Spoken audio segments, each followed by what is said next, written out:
नमस्कार मित्रों, मैं आशीष शंकर फिर एक बार अपने YouTube चैनल सफ़र सोने से शिखर तक में आपका हार्दिक स्वागत व अभिनंदन करते हैं। आशा करते हैं मस्त होंगे, व्यस्त होंगे, अपनी ज़िंदगी का आनंद ले रहे होंगे।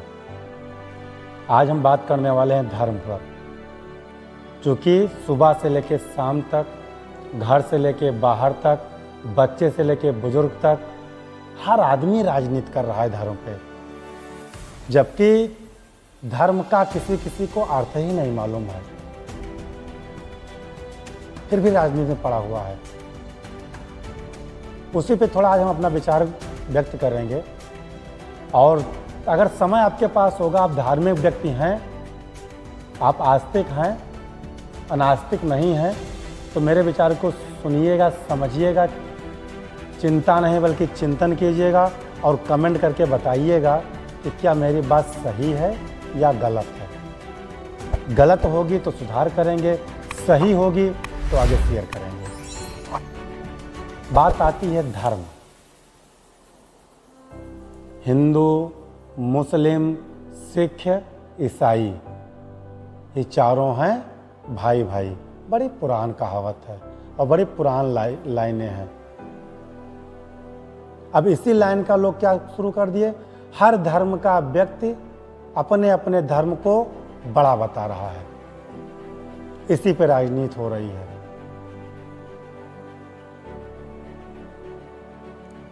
तो हम इस पे क्या कहना चाह रहे हैं कि सबसे बड़ा अगर कोई धर्म है, सबसे बड़ा अगर कोई सबसे बड़ा धर्म है तो इंसान की इंसानियत ही मनुष्य का पहला धर्म है। सबसे पहले अगर मानव जीवन में आप आए हो तो आपके अंदर इंसानियत आनी चाहिए। अगर इंसानियत आपके अंदर है तो आपके अंदर धर्म है, आप धार्मिक हैं। पोथी पढ़ पढ़ जग मुआ पंडित भया न कोय, ढाई आखर प्रेम का पढ़े सो पंडित होए। गीता पढ़ने से, कुरान पढ़ने से, बाइबल पढ़ने से धर्म नहीं आएगा। पढ़ने से कुछ नहीं होगा, करने से होगा। चारों धर्मों में एक ही बात कही गई है। चारों धर्मों में क्या कही गई है? ईश्वर एक है। पढ़ लीजिएगा, ईश्वर एक है। लेकिन अब यहां अगला प्रश्न उठता है कि जब ईश्वर एक है तो हिंदू धर्म में ये 33 करोड़ देवी देवता कहां से आ गए? मैं किसी धर्म को एक कटाक्ष नहीं कर रहा हूं, मैं किसी धार्मिक व्यक्ति के हृदय पर आघात नहीं कर रहा हूं, उसके हृदय पर ठेस नहीं पहुंचा रहा हूं। मैं एक चिंतन कराना चाहता हूं आपको। फिर आप तय कीजिएगा कि कौन सा धर्म बड़ा है, कौन सा धर्म छोटा है। ये आप तय कीजिए, हम क्यों तय करें? हम कौन होते हैं तय करने वाले? हम तो केवल अपना आर्टिकल 19 ये का प्रयोग करते हुए अपने विचार और अभिव्यक्ति की जो स्वतंत्रता है वही कर रहा हूं। ये आप तय कीजिएगा, जनता जनार्दन तय करेगी कौन सा बड़ा है, कौन सा छोटा है। जैसे हम कैसे मान लें कि हिंदू धर्म बड़ा है? क्या प्रूफ है? और कैसे कह दें कि मुस्लिम धर्म छोटा है या ईसाई धर्म छोटा है? पहली बात। दूसरी बात, हम ये कैसे बोल दें, ये जो सबसे बड़ा प्रश्न उठा कि हिंदू धर्म में 33 करोड़ देवी देवता कहां से आ गए?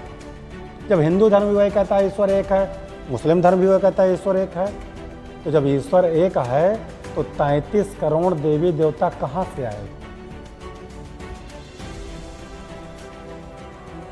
और ये बड़ा क्यों हुआ? और धर्म में ऐसे इतना देवी देवता क्यों नहीं आए? इस पे मेरा विचार है। हिंदू धर्म, सनातन धर्म पुस्तकों में लिखे हुए के द्वारा, लोग बताए हुए के द्वारा बहुत बड़ा, बहुत पुराना धर्म है। हिंदू धर्म एक ऐसा धर्म है, हम नहीं कहते, आपने देखा होगा, अगर मेरे मुस्लिम भाई सुन रहे हैं तो अपने बगल में देख लीजिएगा हिंदू के यहाँ। हिंदू धर्म में क्या है मेरे विचार से, कि मानव जीवन से संबंधित जितनी चीजें आवश्यक होती थीं सबको हमारे पूर्वजों ने धर्म से रिलेट कर दिया है, धर्म से जोड़ दिया है। हमारी बॉडी को, इस मानव जीवन को जितनी चीज़ों की ज़रूरत है, और वो चीज़ अगर नेचुरल प्रकृति से या हमें कहीं से मिल रही है, तो हिंदू धर्म ने सिखाया है कि हमें उसकी पूजा करनी चाहिए। और हम जिसकी पूजा करते हैं वही हमारे देवी देवता हैं। ऐसे बढ़ते चले गए 33 करोड़ देवी देवता। अगर एक भूखे को कोई भी व्यक्ति, तड़पते हुए भूख से तड़प रहा व्यक्ति है, यदि उसको एक खुराक खाना खिला के उसकी भूख को समाप्त करने वाला व्यक्ति अगर मिल जाए, तो उस भूखे व्यक्ति के लिए खाना देने वाला व्यक्ति देवता है। उस 33 करोड़ में एक देवता है। तो इसी प्रकार से जितनी चीजें हैं, और धर्म हमें नहीं बता रहा है, अगर बताता हो तो हमें बताइएगा कमेंट करके। क्या किसी धर्म में ये चीज बताया गया कि हमें गौ की सेवा करनी चाहिए? क्यों नहीं बताया गया? भाई यदि हिंदू धर्म में गाय की सेवा बताई गई तो भैंस की क्यों नहीं बताई गई? क्यों? क्योंकि इस बॉडी को, हमारे मानव जीवन को गाय का गोबर से लेकर के, गाय का मूत्र से लेकर, गाय का दूध से लेकर के सब कुछ जरूरत है, और अमृत की भांति काम करता है। तो हम उसके प्रति हमारी श्रद्धा कैसे बढ़ेगी? हमारे पूर्वजों ने सोचा कि इसको गौ माता कह दो, इसकी पूजा करना शुरू कर दो, तब लोग इसकी सुरक्षा करेंगे, इसकी सेवा करेंगे, और जब इसकी सेवा करेंगे तो इससे जो भी चीज़ पाएंगे मानव जीवन के लिए उपयोगी होगी। एक देवी, एक देवता मिल गए, देवी मिल गई गौ माता। बट वृक्ष की पूजा हिंदुओं में 4 बार, शायद 2 बार साल में बट वृक्ष की पूजा होती है। बरसाइत या इस टाइप की औरतें व्रत रखती हैं, क्योंकि बट वृक्ष मानव जीवन के लिए कितना उपयोगी है, आप साइंस पढ़ लीजिएगा। पीपल का पेड़ ऑक्सीजन का ब्रह्मांड है, वो हमें उसकी पूजा बता दी गई है। हमें डराया गया है, पीपल को मत काटना, पाप पड़ेगा।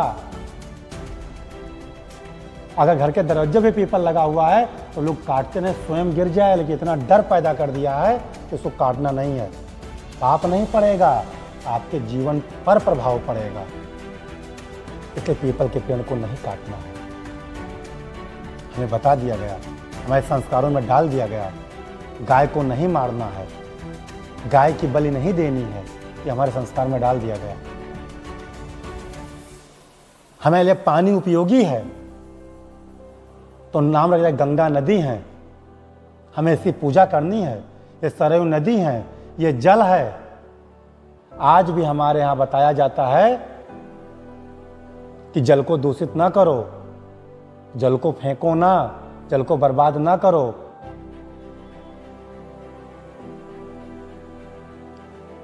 जो भी चीज जरूरत है, भोजन करते हो, अनाज को देवता बता दिया गया। कभी सोचा क्यों ऐसा कहा गया?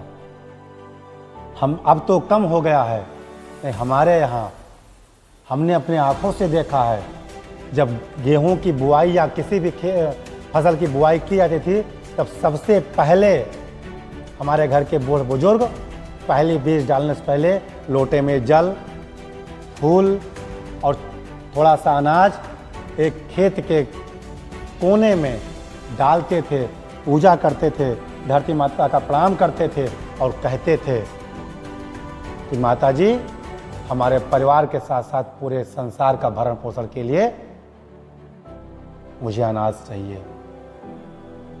जब फसल पैदा होती थी तब पहले फसल लेके आते थे, नवा करते थे, लोग बुला के खिलाते थे, अपने जो पौनी प्रजा थे उनको कुछ दान के रूप में देते थे, अपने पंडित जी को दान में देते थे, उसके बाद सेवन करते थे। इतना संस्कार हमारे अंदर डाला गया था अनाज के प्रति। तो हम अनाज को नमस्कार करते हैं क्योंकि वो ये हमारा हिंदू धर्म सिखाया। कोई भी चीज हमें धरती माँ पर हम रहते हैं, पूरा ब्रह्मांड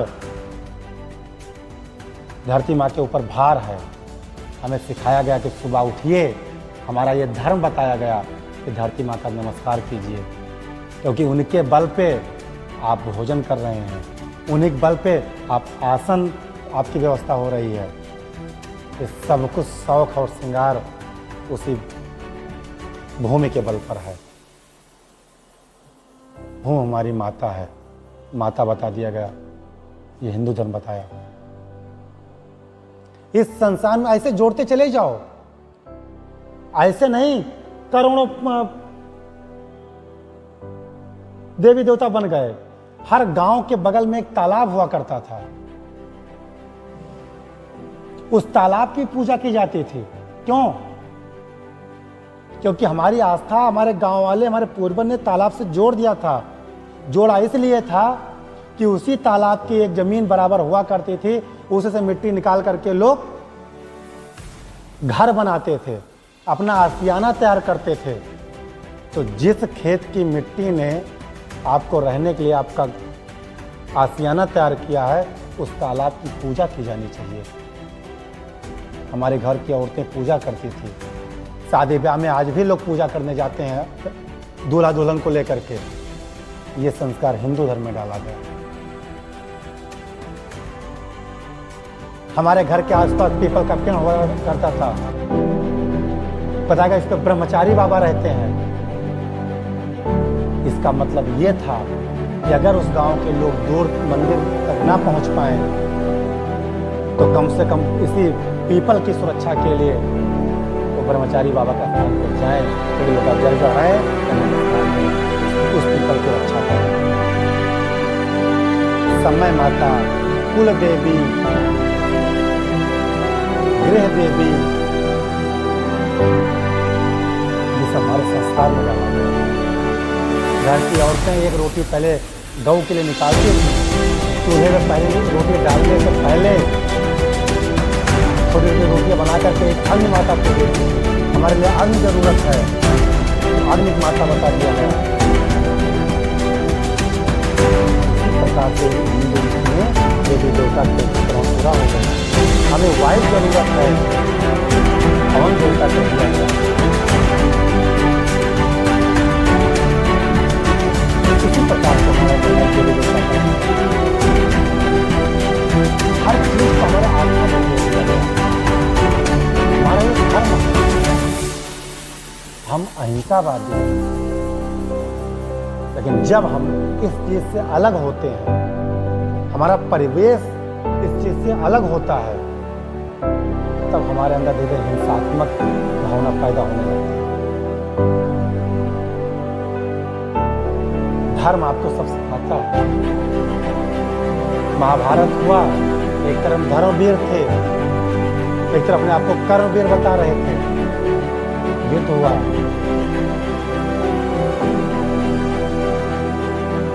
इतिहास गवाह है, पढ़ लीजिए, समझ लीजिए और धार्मिक बनिए। फिर तय करना शुरू कीजिए कि कौन सा धर्म बड़ा है। हमारे यहाँ हिंदू धर्म में ऐसी कोई भी चीज नहीं बताई गई है, लिख के लेकर आइएगा, जिसके द्वारा हम मानव जात को कह रहे हैं, पूरी मानव समाज को कह रहे हैं, ना हिंदू, ना मुस्लिम, ना सिख, ना ईसाई, पूरी मानव जात को कह रहे हैं कि उसका अहित हो। ये हिंदू समाज में, हिंदू धर्म में, सनातन धर्म में अगर कहीं लिखा हो, लेके चले आइएगा। अगर पीपल की रक्षा करना हिंदू धर्म सिखाया है, तो ऑक्सीजन केवल हिंदू नहीं लेगा मेरे भाई, पूरी मानव समाज लेगा, पूरे पशु पक्षी लेंगे। जल बचाने के लिए तालाबों को, नदियों को, नहरों को देवी देवता बता दिया गया है, तो उससे सुरक्षा तालाब में पानी पीने न हिंदू का जानवर जाएगा, न मुस्लिम का जानवर जाएगा, बल्कि सबका जानवर जाएगा, सबका उससे लाभ होगा। इस मिट्टी में हिंदू भी दफन किए जाते हैं, मुस्लिम भी दफन किए जाते हैं, इसलिए हमें मिट्टी का सम्मान करना है। ये हिंदू धर्म सिखाया है। क्यों लड़ाई कर रहे हो उन धर्म पे? एक बात लेके चले आइए कि सनातन धर्म में, हिंदू धर्म में ये लिखी हो जिससे केवल हिंदू का लाभ हो। लोग भगवा पे चर्चा करते हैं कि भगवा है, भगवा है, भगवा पहचान है हिंदू की। भगवा पहचान मेरे भाई हिंदू की नहीं है।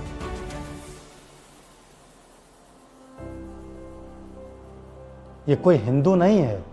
भगवा का अर्थ है, भगवा का जो पहचान है, भगवा की जो परिधान है, उसका मेरे विचार से सिर्फ ये है कि एक वो परिधान है, एक वो यूनिफॉर्म है। और यूनिफॉर्म ये सिद्ध करता है कि आप किस पेशे से जुड़े हो। ये कपड़ा नहीं है, उसको आप कलर से, कपड़े से न तुलना करें। भगवा रंग को आप रंग ना बताएं, उसकी तुलना रंग से, कपड़े से न कीजिए। वो एक यूनिफॉर्म है, वो एक पहचान है कि जिसके तन पर वो भगवा होगा, उसके मतलब कि वो समाज सुधारक होगा, वो समाज का उत्थान चाहने वाला व्यक्ति है। वो जिस भी स्थान पे बैठा होगा, जिस चार लोगों के बीच में बैठा होगा, वो सात्विक बातें कर रहा होगा। मैं सभी हिंदू युवा लोगों से, हिंदू समाज से भी अपील करना चाहता हूँ कि यदि आपके तन पे भगवा परिधान है, भगवा यूनिफॉर्म है, तो आप एक ही काम कीजिए और नहीं, अन्यथा उसको आप मत पहनिए। अगर आपने परिधान भगवा पहना है तो आप केवल और केवल समाज का उत्थान सोचें, समाज के उत्थान की बात करें। उस समाज में सर्व समाज के उत्थान की बात, ना कि हिंदू समाज के उत्थान की बात, सर्व समाज के उत्थान की बात करें। तब आप इस परिधान को पहनिए। ये बहुत पवित्र परिधान होते हैं, इसको आप कपड़े ना बनाइए, ये पवित्र है। अगर ये परिधान आपने पहना है और दो ही लोग बीच में बैठे हो, तो दो लोगों को उपदेश दीजिए जो भगवान ने आपको बनाया है, अन्यथा इसको कदापि ना धारण करें। इसकी तौहीन होती है। कोई भी सफेद बस देखिए, शांति का प्रतीक है। यह सफेद पोशाक पहनने के बाद आप कत्लेआम विचारधारा रखते हैं, तो आप वो परिधान पहनने लायक नहीं है। सफेद शांति प्रतीक है। वो वस्त्र अगर धारण आपके शरीर पे है तो शांति झलकनी चाहिए, वो गंभीरता झलकनी चाहिए। ये हमारा धर्म सिखाता है। हम पढ़ते कुछ नहीं है, सोचते कुछ नहीं है, बस बहस करते जा रहे हैं। ये धर्म नहीं सिखाता है। धर्म को पहले धारण करना सीखिए। धर्म पढ़ने की चीज नहीं है, धर्म धारण करने की चीज है। तब समाज का कल्याण आप कर पाएंगे, तब समाज के बारे में अपने धर्म का प्रचार कर पाएंगे। तब आप बताइए कि कौन सा धर्म छोटा, कौन सा धर्म बड़ा है। ऐसे चर्चाएं ना कीजिए। आप पढ़े लिखे इंसान हैं, तर्क दीजिए। हमने जितनी बात बताई आप देख लीजिए। और जितना गांव से लोग हटते चले जा रहे हैं, इसकी पूजाएं बंद होती जा रही हैं, मैं नाम नहीं लूंगा। अब एक एग्जाम्पल दे रहा हूं। सन 2008 में 8 बीघे खेत में 42 क्विंटल गेहूं पैदा हुआ था। 8 बीघे खेत में, थोड़ा बहुत कम ही है। उसके बाद उस घर के मालिक ने यह प्रयास करना शुरू किया कि हमारे पास रखने की जगह नहीं है, फसल को घर पे नहीं लाते थे, कंपाइन आ गई है कटने के लिए। लगा खेत में एक राशि इकट्ठा हुई, फोन कर देते थे, और पल्लेदार आके वहीं से तौल लेके चला जाता था। अब आज 2023 चल रही है, उसी 8 बीघे में इस समय 18 कुंटल भी गेहूं नहीं पा रहे हैं, 15 कुंटल भी गेहूं नहीं पैदा हो रहा है। क्यों? क्योंकि पहले अनाज की पूजा कीजिए। आपने वहां भी व्यवसाय शुरू कर दिया। पहले उस देवता का स्थान आपके घर में है, न कि पल्लेदार के गोदाम में। हम अगर आपको सम्मान देंगे तब आप हमारा सम्मान करेंगे। जिस खेत में 42 कुंटल गेहूं पैदा होता था, वहाँ 18 कुंटल पैदा हो रहा है। 15 साल से पता लगा है 14-15 कुंटल पैदा हुआ है। फिर कहते हैं सर फसल तैयार अच्छे से नहीं कर पाता हूं मैं। अपनी गलती को नहीं एहसास कर रहे हैं। आप लौट चलिए, आप संस्कार डालिए। बच्चे ऐसे नहीं कहना आप कमाएंगे, आपको संस्कार की बीज डालनी पड़ेगी। जब सुबह उठ करके आप अपने पिताजी का पैर छुएंगे तब बच्चा आपका पैर छुएगा। ये धर्म है, ये आपका धर्म है। हम टाटा बाय बाय करते हैं, बच्चा आपका पैर छुएगा, संभव ही नहीं है। क्यों परेशान हो? तब कहते हो बच्चा हमारा संस्कारी नहीं। तुम संस्कारिक हो, अपने आप को संस्कारों में मानते हैं। बच्चों के सामने झगड़ा मत कीजिए। अपनी पत्नी को डांटना है, कोई जरूरी है बच्चे के सामने लड़िए? ये आपका धर्म है। आप अपने माँ बाप से लड़ रहे हैं, ये आपका धर्म है। चलिए ठीक है, गलती किए हैं, लड़ लीजिए, अकेले में लड़ लीजिए। जब संस्कार के बीज डाल देंगे तब पौधा तैयार होगा, एक एक उसके टहनियां निकलेंगी। संस्कार मांगने से नहीं मिलेगा, संस्कार सिखाना पड़ेगा। सुबह उठ के आप धरती माता का आपको प्रणाम करना पड़ेगा। खाना खाने से पहले ना उठ के उसी समय जाइए, गौ माता के लिए एक बाइट छोटा सा टुकड़ा खाने का निकालना पड़ेगा। जब ये आपके बच्चे देखेंगे तो वो भी निकालेंगे। बच्चों से कहलवाइए ना, बच्चों के साथ करके दिखाइए। डूइंग बाय लर्निंग, तब बच्चों से अच्छा परिणाम पाएंगे। उनसे कहो पाँव पकड़ा हो तो पाँव नहीं पकड़ेंगे, क्योंकि समय बदल चुका है। अब आप अपना करके दिखाइए। कहिए ना, लर्निंग बाय डूइंग को पीछे छोड़िए, अब डूइंग बाय लर्निंग का पर प्रयास कीजिए। आप ये ना बताइए कि खाना कैसे बनाइए, यदि आपको आता है तो बना के दिखाइए, तब होगा। हर काम जब आप करके दिखाएंगे, करके सीखेंगे, तब अच्छा होगा। यही आपका धर्म है। तो हम अंत में यही कहना चाहेंगे कि जन्म से लेकर मृत्यु तक आप एक काम कर लीजिए, हर कदम पे आपका धर्म है। हर एक छोटा सा काम सात्विक विचारधारा से करना आपका धर्म है। हर कार्य आपका धर्म से जुड़ा है, आप उसको महसूस कीजिए। और जब भी गलत काम करने की तरफ बढ़ाइए कदम, एक बार सोच लीजिए।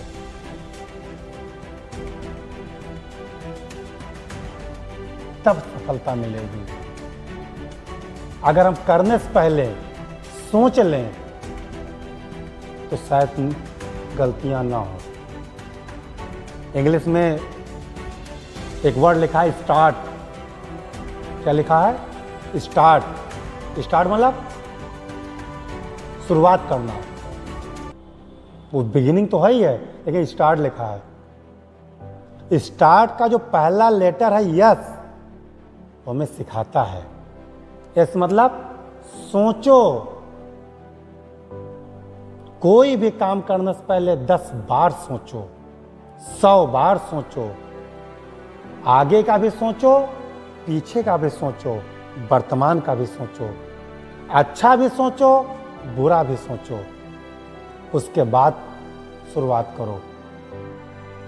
यदि वही काम हम सोच लें, वो जो यस लेटर हमें सिखाता है कि ये काम करने तो जा रहे हैं, इसका परिणाम क्या होगा। जब परिणाम को हम ध्यान में रखते हैं तो हमसे गलतियां कम होती हैं, और जब ये सोचता रहे चलो करी हो जो देखा जाए, तब गलतियों की संभावनाएं ज़्यादा होती हैं। यदि परिणाम को आप ध्यान में रख, बिना विचारे जो करे सो पाछे पछताए, काम बिगाड़े आपको जग में होत हंसाए, जग में होत हंसाए चित्त में चैन ना आवे, कहा गिरधर कविराय कियो जो बिना विचारे। ये गिरधर दास जी की लाइन है। आप सोचिए, और जब सोच के काम करेंगे, और जब भी कहिए तो लाइन बोल दीजिए, ये हमारा धर्म है, आपको दान देना मेरा धर्म है, आपको एक गिलास पानी पिलाना मेरा धर्म है, आपका सम्मान करना मेरा धर्म है। ये धर्म का प्रचार है। करके दिखाओ। कहो ना कि आपका धर्म जाओ न्योता कराओ, खुद जाओ न्योता करने कि आपके लड़की के शादी में आना मेरा धर्म था, कन्यादान देना मेरा एक धर्म है। आपके यहाँ रह करके और 4 लोग बैठे हैं, उनको एक गिलास पानी अपने हाथ से पिला देना, ये मेरा कर्तव्य है और यही मेरा धर्म है। विद्यार्थी सोच ले कि पढ़ना मेरा धर्म है, अध्यापक सोच ले पढ़ाना मेरा धर्म है, व्यवसाय सोच ले कि व्यवसाय करना मेरा धर्म है। अगर हर वर्ग, हर व्यक्ति अपना अपना कर्तव्य, अपना अपना धर्म पहचान जाए, धर्म का प्रचार हो गया। झोला लेके प्रचार नहीं करना पड़ेगा। जब अच्छे अच्छे लोग अच्छे काम से मुंह मोड़ने लगते हैं, उसका प्रचार करवाना पड़ता है। ये जान लीजिए, धर्म बहुत है, इस पे कौन बोल पाएगा। हमने थोड़ा सा प्रयास किया है अपने भाइयों को, अपने वर्ग के लोगों को, सभी मानव जातियों को, कि वही लाइन कि इंसानियत ही इंसान का पहला धर्म है। इंसानियत ही इंसान का पहला धर्म है। वही लाइन जो सुबह पहले बोला हूं, वह रिपीट कर देता हूं कि इंसानियत ही पहला धर्म है इंसान का, उसके बाद पन्ना खोलो गीता और कुरान का। बहुत बहुत धन्यवाद। जय हिंद, जय भारत, जय सर्व समाज।